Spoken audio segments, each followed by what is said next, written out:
लक्ष्मी जी ने बेलपत्र के वृक्ष के नीचे साधना करना प्रारंभ करा। जैसे ही माँ लक्ष्मी ने बेलपत्र के वृक्ष के नीचे साधना करना प्रारंभ करा तो देवाधिदेव महादेव कुछ ही समय में प्रदोष काल के समय पर लक्ष्मी जी के सामने शंकर भगवान प्रकट हुए। शिव जी ने पूछा, लक्ष्मी तुम्हें क्या चाहिए? लक्ष्मी जी कहती हैं, मेरी यह अश्व की योनि, मुझे अश्वी बनना पड़ा, घोड़ी बनना पड़ा। इस अश्व की योनि से मैं मुक्त हूं, पर प्रभु इस अश्व की योनि से मुक्त तो हूं, पर मेरे प्रभु ने मुझे घोड़ी बनाया है, अश्व बनाया है। मैं चाहती हूं मेरे नारायण मुझे इसी घोड़ी की योनि में, अश्वी की योनि में प्राप्त करें। इस घोड़ी की योनि में, इस अश्वी की योनि में मेरे स्वामी, मेरे नारायण मुझे प्राप्त। ठीक है, भगवान भोलेनाथ जी ने कहा, आप चिंता ना करें। जिस प्रदोष काल में आप बेलपत्री के वृक्ष के नीचे आती हो,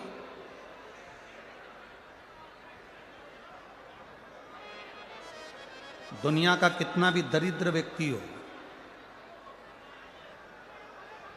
चाहे दुनिया का कोई व्यक्ति ऐसा हो जिसका कभी व्यापार चलता ही नहीं हो, उसने 50 बार बदल के देख लिया, फैक्ट्री चली नहीं रही, जिस काम को करने के लिए जाते हैं वो काम टल जाता है, आज की जगह कल, कल की जगह परसों, परसों की जगह नरसों, काम होता ही नहीं। बेटा बेटी का संबंध करने जा रहे हैं पर हो ही नहीं रहा।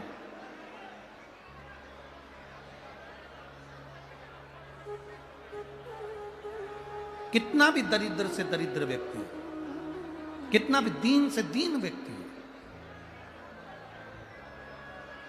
एक नियम वो अगर अपनी जिंदगी में बना ले, प्रदोष काल में, प्रदोष के समय पर बेलपत्री के वृक्ष के नीचे एक बार जाकर नमन करना और प्रदोष काल में शंकर भगवान के मंदिर में दिया लगाना। ये दो चीजें अगर वो 3 महीना भी लगातार कर ले तो उसके जीवन में कभी कोई समस्या आ ही नहीं सकती, कोई दुख आ ही नहीं सकता। एक नियम बना, जैसे जिस नारी को, जिस पुरुष को, जिस बच्चे को, जिस बड़े को चर्म रोग हो जाता है, चमड़ी सफेद पड़ने लगती है, जब चमड़ी सफेद पड़ने लगती है, चर्म रोग जैसा जब हो जाता है या चर्म रोग उसको घेरने लगता है, चमड़ी जब सफेद पड़ने लगे या चमड़ी काली पड़ने लगे, या चर्म रोग सोराइसिस जैसी बीमारी तक के लिए है हमारे।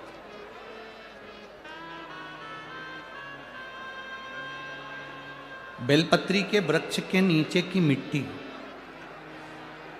बेलपत्री के वृक्ष के नीचे की मिट्टी,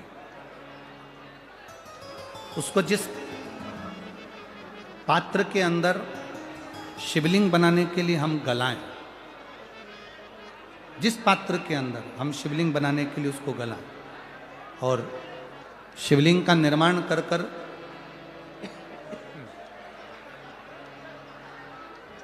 हम बेलपत्री के वृक्ष के नीचे उसका पूजन करें, उसका विसर्जन करें।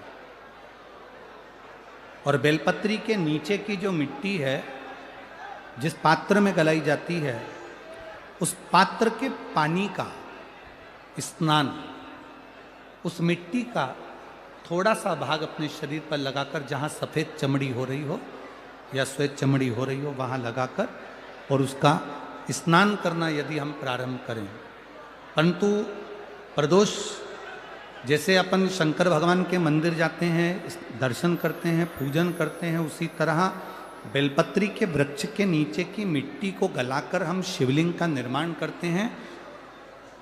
स्नान करना या शरीर पे लगाने के साथ में सबसे ज्यादा जरूरी है शंकर भगवान के उस शिवलिंग की पूजन करना, पार्थिव लिंग की पूजन करना। लगभग 2 शिवरात्रि निकलेगी महीने की, और बाबा जहां जहां से चमड़ी सफेद हो रही होगी वहां वहां से धीरे धीरे बाबा अपने असली रंग को देना प्रारंभ कर देता है।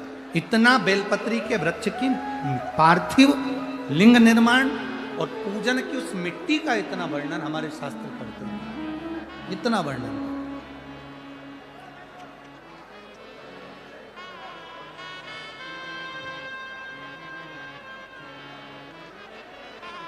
शिव कथा कह रहे, शिव महापुराण की कथा वर्णन कर रहे। स्वयं भगवान देवादिदेव महादेव ने नारायण से जाकर प्रार्थना करी। स्वयं भगवान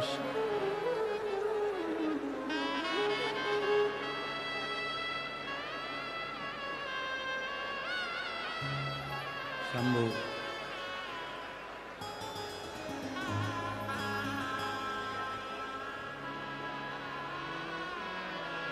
स्वयं भगवान शंकर ने नारायण से जाकर प्रार्थना करी कि माता लक्ष्मी आपके लिए तप साधना कर रही हैं, आप उनको जाकर दर्शन दीजिए। भगवान नारायण शिव जी के कहने पर जाने लगे। भगवान शंकर के कहने पर भगवान नारायण जाने लगे, पर भगवान शिव जी ने भगवान नारायण को रोका, और भगवान शिव जी ने नारायण को रोककर कहा, प्रभु रुको, मेरा निवेदन केवल इतना सा है, जैसे माता लक्ष्मी घोड़ी बनकर, अश्वी बनकर पृथ्वी पर गई हैं, आप अश्व बनकर पृथ्वी पर जाकर लक्ष्मी को लेकर आए। भगवान स्वयं नारायण अश्व बनकर पृथ्वी पर जाते हैं और लक्ष्मी जी को लेकर आते हैं। शिव महापुराण की कथा कहती है, भगवान शंकर का संवाद कहता है, स्वयं नारायण और स्वयं माता लक्ष्मी बेलपत्री के वृक्ष के नीचे विराजमान शिवलिंग का पूजन करते हैं और बेलपत्र की परिक्रमा करते हैं। जैसे ही उन्होंने बेलपत्र की परिक्रमा करी, शंकर भगवान वहां सम्मुख में जब आते हैं तो नारायण और लक्ष्मी जी भी अश्व की योनि से छूट जाती हैं, और नारायण भी अश्व योनि को त्याग कर नारायण लक्ष्मी बनकर वैकुंठ का निवास करने लगते हैं। स्वयं नारायण